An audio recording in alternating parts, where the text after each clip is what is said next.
Hello दोस्तों, भोजपुरी के चॉकलेटी सिंगर नीलकमल सिंह ने किया दावा। दोस्तों, नीलकमल सिंह की खास बात यह है कि वह कभी भी विवादों में नहीं घिरे रहते, या फिर यूं कह लीजिए कि नीलकमल सिंह को विवादों से कोई फर्क नहीं पड़ता। आए दिन उनके गाने सुपरहिट होते हैं। दोस्तों, नीलकमल सिंह भोजपुरी के इकलौते ऐसे सिंगर है जो स्टेज प्रोग्राम तक नहीं करते। दोस्तों, आपको बता दें कि नीलकमल सिंह सबकी इज्जत करते, पवन सिंह के सपोर्ट में भी काराकाट पहुंचे थे।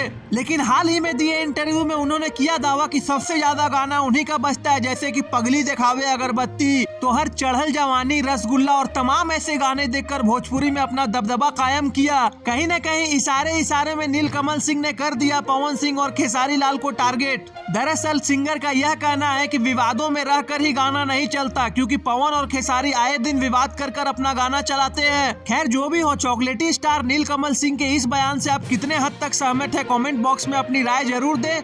और यह तो मानना पड़ेगा कि यह स्टार चुप रहकर भी काम लाजवाब करता है और पूरी भोजपुरी इंडस्ट्री को यहाँ से सीख लेनी चाहिए। ठीक है दोस्तों, ऐसी चटपटी खबरों के लिए भोजपुरिया भास्कर को सब्सक्राइब करें। धन्यवाद।